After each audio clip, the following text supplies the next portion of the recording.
신앙생활을 해왔어요. 네. 목회를 하면서 이런 생각들을 한번 해보는 거죠. 과연 이 땅에 하나님 정말 기뻐하시는 교회가 현존하나 싶은 생각이 있었어요. 어떤 교회가 하나님이 가장 기뻐하실까라고 했을 때 저는 세 교회가 생각이 났어요. 첫 번째 교회는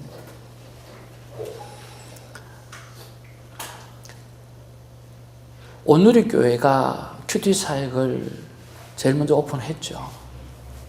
그렇지만 온누리 교회가 큐티 사역을 제일 잘한다고 생각하지는 않습니다. 제가 10년의 목회를 하고 또 안식년을 가지면서 큐티하는 교회만 매주 토요일마다 돌아다녔습니다. 그래서 큐티하는 교회의 장점이 뭐고 약점이 뭔가, 그리고 각 파트별로 또 우리 사역자들 보내서 주일학교면 주일학교, 큐티를 제일 잘한다는 교회를 보내가지고 주일학교면 주일학교, 찬양대면 찬양대, 찬양팀이면 찬양팀, 청년이면 청년회, 각 파트별로 콰이어 타임을 어떻게 하는지 연구조사해 와서 발표도 하기도 하고 그렇게 했었어요. 그런데 제가 보기에 하나님께서 기뻐하시는 교회가 한 세 교회가 제가 경험한 교회 가운데 이렇게 들어와 있어요. 첫 번째 교회는요, 김양재 목사님이 하시는 우리들 교회입니다. 여러분 아시죠? 우리들 교회에 한국 교회도 그렇고 미국도 마찬가지지만 죄송한 이야기지만 이혼율이 지금 50%가 넘어가고 있지 않습니까? 그렇죠? 그런데 우리들 교회는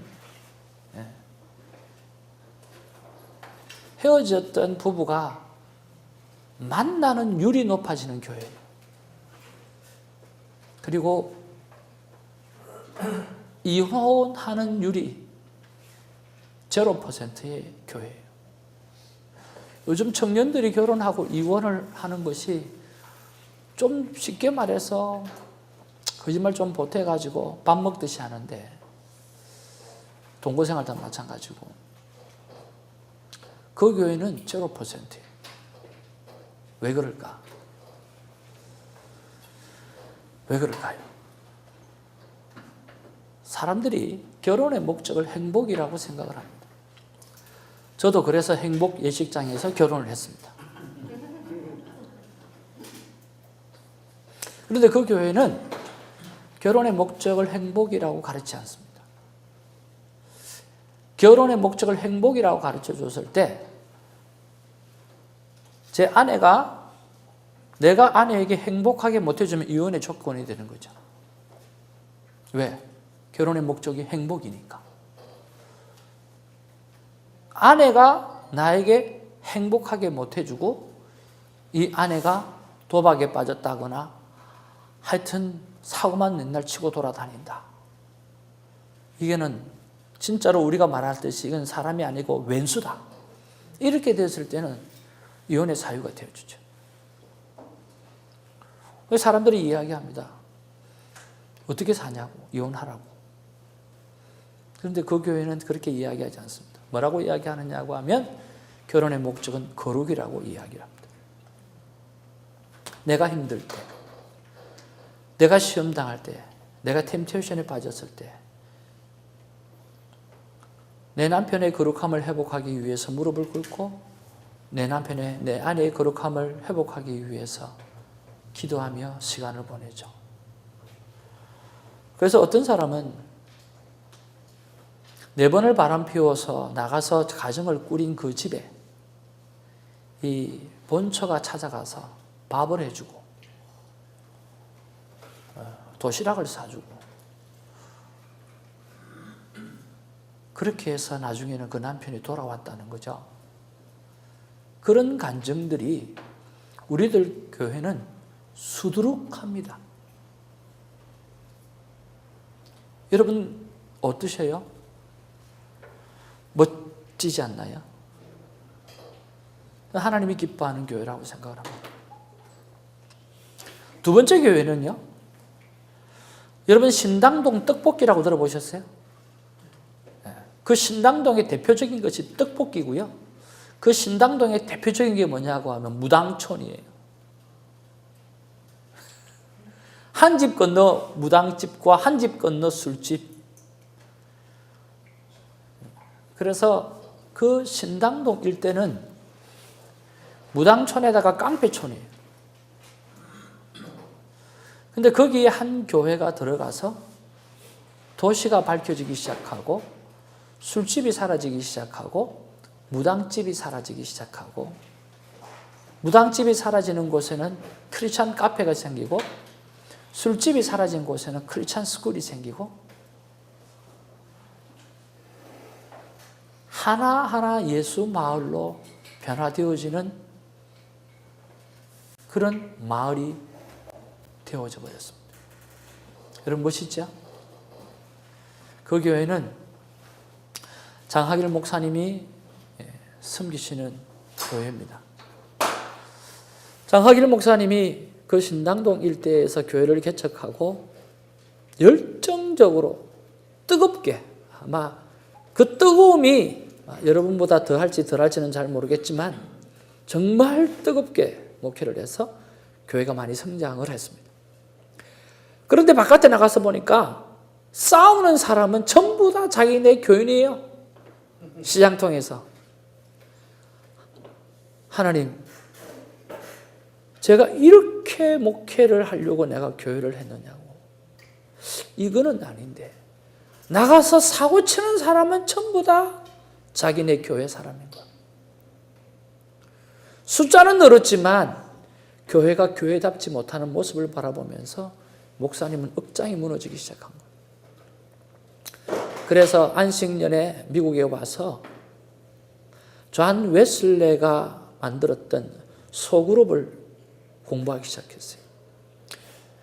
그리고 랄프 네이버라고 하는 소그룹의 대가가 하는 그런 공부를 하기 시작했어요. 그 안에서의 핵심은 뭐냐고 하면 전부 다 성화훈련이에요. 오늘 거룩함, 오늘 거룩함의 회복, 이런 것들이 소그룹 안에서 다 일어나는 거죠. 거기서 박사 논문을 쓰고 돌아와서 철저하게 자신의 교회에 성화훈련 8단계 시스템을 만들어서 적용하기 시작합니다.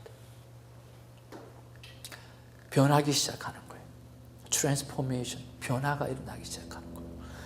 나중에 평신도 사역자가 교회를 섬기는 사역자가 있고 또 세상을 섬기는 사역자가 딱 두 구분으로, 은사를 따라서 두 분으로 나누어져서 세상을 섬기는 사역자들은 어떻게 하든지 크리스찬 카페를 만들고 크리스찬 북스토어를 만들고 크리스찬 학교를 만들고 크리스찬 공부방을 만들고, 그래서 모든 복덕방에게 이야기해서 술집이 나오거나 무당집이 나오면 교회로 연락해라. 그러면 교회가 그걸 다 사서 그렇게 다 바꿔버리는 거예요.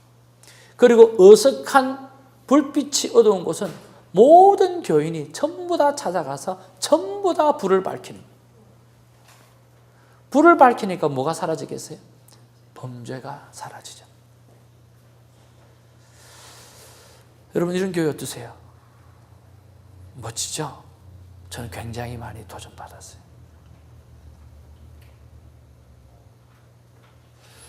세 번째 교회는 오늘날 내가 1년 전의 이야기입니다. 어느 날 내가 큐티를 하고 묵상 에세이를 보는데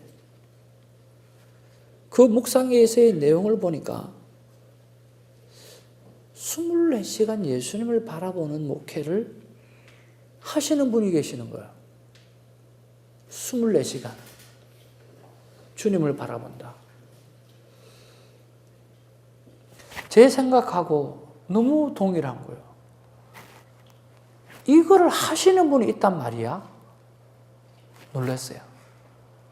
그리고 이것을 누가 썼다고 딱 보니까 유기성 목사님이라고 되어 있어요. 그날로 내가 기독교 서점에 가서 유기성 목사님의 책을 다 샀어요.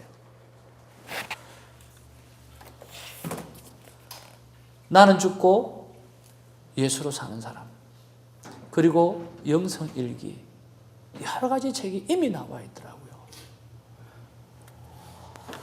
단숨에 두세 권의 책을 다 보았어요.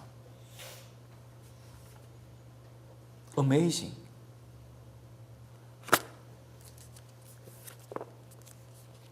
이분이 하는 것은 예수 그리스도를 바라보자. 예수님이 기뻐하시는 일만 하자. That's it. 다른 거는 하나도 없는 거예요. 그리고 하나님 앞에서 그 역사를 써내려가자. 그러면서 영성일기를 써내려가기 시작합니다. 교회가 부도 직전에 있던 교회가, 성도들이 우수수 빠져나갔던 교회가 하나씩 둘씩 돌아오기 시작하면서 영성일기를 쓰면서 변화되어지는 사람들이 생기기 시작하는데 놀랍게 발전하는 거죠. 여러분, 그 분당의 샘물교회라고, 그 박은조 목사님이라고 저 중동에 선교 갔다가 그때 배 목사님이라고 순교하고, 그래서 한 번은 크게 난리가 났던 그런 교회가 있어요. 그 목사님께서 여기 커피 브레이크 주강사로 한 8년에 한 6년 전에 오는 것 같아요. 제가 그분을 이렇게 라이드를 하고 또 교제를 이렇게 하면서 또 얼마 전에 또 만났어요. 그래서 유기성 목사님 책을 보고 얼마 전에 그분이 이제 미국에 오셔서 물어봤어요. 목사님, 뭐 그분은 교계 어른이시니까 한국에 그 유기성 목사님이라고 계시는 모양인데 좀 어떻습니까? 그랬더니 그분이 이렇게 말씀하시는 거예요. 현대에 한번 따라합시다. 현대에 보기 드문 성자 같으신 분이다. 그러니까 교계의 어른 되신 목사님이 자기보다 어린 분 향해서 평가하기를 현대의 성자 같은 목회자라고 이야기할 정도면 대단하지 않나요? 한국 교회가 죽어가고 미국 교회가 죽어갑니다. 그 가운데서 살아나는 교회가 있어요. 어떤 교회일까요? 더 이상 두잉하는 교회가 아니라 오늘 하나님과 친밀감의 교제를 가감없이 투자하고 가감없이 만나는 사람입니다. 여러분에게 도전을 하나 드리고 싶어요. 우리 큐티 나눔 방에도 우리 여성분들이 많아요. 그래서 한 번씩 이렇게 인터뷰를 하라 그러면 빼요.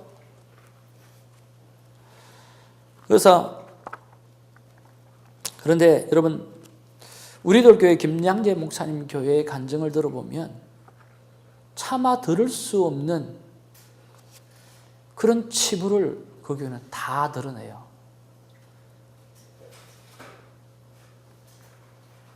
아이들이 이야기를 해요. 우리 아버지는 의사인데 맨날 엄마하고 싸워. 우리 아버지는 선생님인데 맨날 엄마하고 싸워. 하루도 안 빠지고 술 먹고 들어오고 집에 들어오는 숫자가 일주일에 2-3번밖에 안 돼. 아이들끼리 다 이야기해요.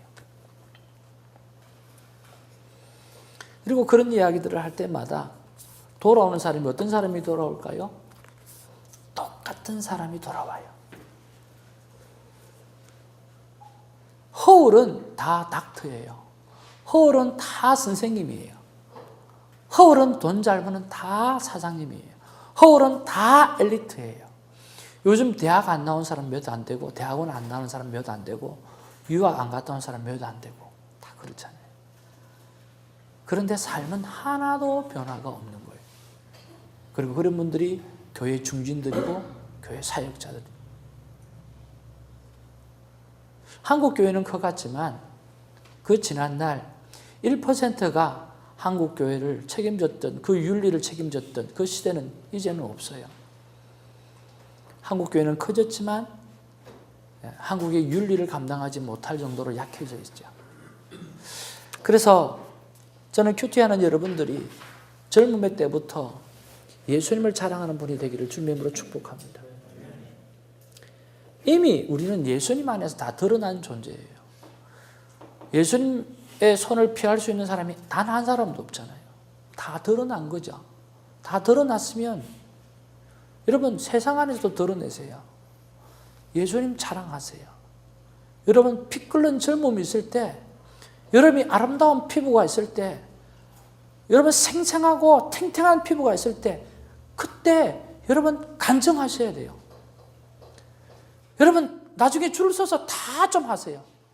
그냥 하는 이야기가 아니라, 그래야 여러분 때 저리 나이 들어서 말고, 저렇게 나이 들어서 말고 여러분 때부터 하나님과 만남의 시간을 가지는 살아있는 청년들이 일어난단 말이에요.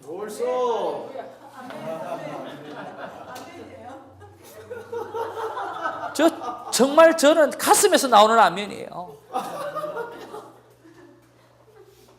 오늘 우리 간정할시 전도사님께서 그러시는 거예요. 나는 이 나이 때 성경 보러 한 사람이 없었다는 거야. 그때 이런 거 좀 가르쳐 줬더라면 내가 이렇게 안 살았을 텐데, 신앙생활을 해도 이렇게 신앙생활을 하지 않았을 텐데, 11조 잘하면 복 받는다 해가 11조만 들이다게 했다는 거예요. 근데 진짜 내 가정에 아픔이 왔을 때 아무도 돌아보지 않는 교회, 충성했던 교회에서 시험만 받을 수밖에 없는 상황, 이게 우리 신앙생활이에요.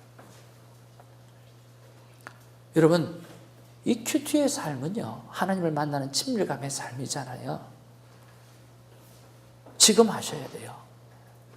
지금 하셔야 결혼하자마자 아이들한테 키우게 하게 되고요.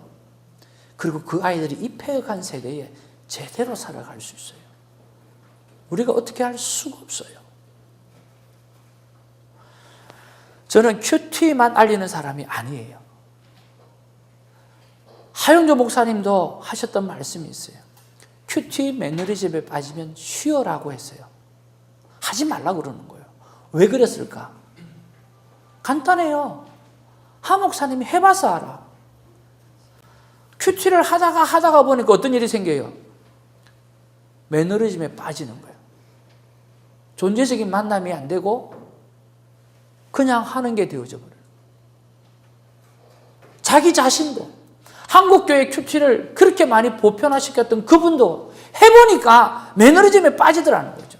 그럴 때는 가감하게 쉬어라는 거예요. 너무 할렐루야 아닙니까? 쉬면 느끼는 게 있다는 거죠. 그때가 좋았구나, 그게 맞구나 라고 하는 것을 강하게 느낀다는 거예요. 그리고 다시 시작할 수 있다는 거죠. 여러분이 지금 콰이어 타임을 하면서 이런저런 일이 있을 수 있어요. 도전하십시오. 그리고 매너리즘에 빠지면 쉬세요. 그리고 또 도전하십시오. 오늘 제가 세 개의 교회를 이야기했는데, 하나는 큐티하는 교회고, 하나는 영성일기를 쓰는 교회고, 하나는 성화훈련을 하는 교회예요. 다 달라요. 그러나 그들은 하나를 가리키고 있어요. 내가 거룩하니 너희도 거룩하라. 바로 거룩함을 향해서, 친밀감을 향해서 달려가는 그 교회. 오늘 그 교회는 하나님이 사용하시고 그 교회를 통해서 오늘 이 땅과 열방을 뒤집어 놓으리라고 믿습니다. 아멘. 오늘 그분 가운데 요즘 우리 한국교회에 가장 도전을 주고 있는 우리 영성일기를 목회의 핵심에 두고 하고 있는 분의 강의를 한 짧은 건데 한번 들어보도록 하겠습니다. 경기도 성남시 성남대로변에 있는 선한목자교회. 지상 6층, 지하 5층 규모의 교회로 본당은 지하 2, 3층에 있습니다. 지하 5층까지 깊숙이 팠다는 것은 그만큼 공사비가 많이 들었다는 얘기이기도 합니다. 유기성 목사는 이처럼 많은 공사비 때문에 부도 직전까지 이르렀을 때에 선한목자교회 담임으로 부임했습니다. 사실 제가 이 교회에 부임해 올 때는 이 교회가 가장 어려울 때였습니다. 전임 목사님이 이제 사임하시고 예배당 건축은 조금 무리스럽게 시작을 하다가 이제 큰 위기를 만나 완공도 하지 못하고 소위 말해서 부도 위기에 처하고 교인들은 대부분 다 떠나고 이런 상황이었습니다. 저는 해결할 길이 저에게는 없었어요. 오직 하나 가지고 있었던 믿음은 주님이 우리와 함께 계신다는 겁니다. 유기성 목사는 이런 간절함 때문에 자신의 신앙을 더 돌아보게 됐고 자신의 신앙을 돌아보는 습관을 갖게 된 것이 영성일기의 시작이라고 얘기합니다. 주님과 동행하십시오. 그런데 매일매일 내가 주님과 동행하는 삶을 기록해 보기 시작하니까 주님과 동행하는 것이 검증이 되는 겁니다. 그리고 그것을 도와드릴 수도 있게 되고 훈련시켜 드릴 수도 있게 된 거죠. 그래서 영성일기를 쓰게 된 겁니다. 영성일기를 쓴 신자들 생활에 좀 변화가 있었습니까? 제자훈련을 하면서 성도들의 변화가 참 놀라웠는데 이제 제자훈련 과정이 끝나고 얼마 지나지 않으면 대부분 다 이전 생활로 돌아간다고들 그렇게 이야기를 합니다. 그래서 그게 가장 숙제였어요. 그런데 영성일기를 쓰면서 이제는 무슨 특별한 집회를 하거나 무슨 성령 체험을 하거나 또는 무슨 훈련 과정을 거치지 않는데도 자신의 삶 전체에서 꾸준한 주님과의 동행의 변화가 일어나는 거죠. 그리고 가장 확실한 변화였어요. 그래서 이것은 모든 교우들에게 쓰게 해야 되겠다고 생각을 하게 된 겁니다. 영성일기를 쓴 지 5년, 선한 목자교회 영성일기 사이트를 개설한 지 3년. 영성일기 사이트 가입자는 5만 명을 넘었고 참여한 교회는 170여 개로 늘었습니다. 영성일기를 안 쓰는 분들은 영성일기를 어떻게 쓰지 할 겁니다. 어떻게 쓰는 겁니까? 그래서 아침에 눈을 떴을 때 내가 나와 함께 계시는 것이 정말이라면 가장 먼저 주님 생각을 해야 하는 게 맞죠. 눈을 뜨는 순간에, 내 의식이 있는 순간에. 그리고 밥을 먹을 때, 누구와 대화할 때, 또는 내가 무슨 일을 할 때도 주님이 늘 나와 같이 계시다는 것을 의식하였는지 아닌지를 그저 매일 점검하는 일기를 쓰는 겁니다. 그러니까 미주얼고주얼 내 생활의 일기를 쓰는 게 아니고요. 내가 어느 순간마다 주님을 잊어버리고 살았던 적이 언젠지, 또 내가 주님을 의식했을 때 어떤 마음을 주셨는지 이런 내용들을 쓰는 거니까 사실 그렇게 어려운 건 아닙니다. 선한 목자교회는 영성일기가 신학적으로 문제는 없는지 점검하는 컨퍼런스를 개최하고 있습니다. 유 목사는 다윗이 자신의 신앙을 시편으로 기록한 것처럼 영성일기도 자신의 신앙을 기록으로 남기는 것이라고 말합니다. 저희들이 생각했던 것보다도 더 놀라웠게 이 영성일기 쓰는 것이 성경에 다윗이 시편을 썼던 것처럼 그때부터 벌써 성도들은 주님과 동행하는 것을 기록으로 남겼었음을 알게 됐고요. 그리고 신학적으로 삼위일체 하나님의 그 놀라운 교제 속에 우리가 참여한다는 것에 대해서도 또 놀라우게 알게 됐고요. 유기성 목사는 빚더미 위에 올라있던 교회에 담임으로 부임해 어려움을 극복하는 과정에서 쓴 영성일기가 주님과 동행하는 기록을 남긴 것이었다고 평가합니다. 우리가 있는 어려움을 해결하려고 노력하기보다는 그냥 지금 이 상태에서 주님이 기뻐하시는 일만 하자. 그래서 그때부터 약간은 오해 소지가 있을 만큼 교인들끼리도 술렁거릴 만큼 그냥 무조건 주님이 기뻐하시는 대로만 하자. 그렇게 한 10년을 지나왔는데 주님이 교회를 책임져 주셨다고밖에 설명할 수가 없어요.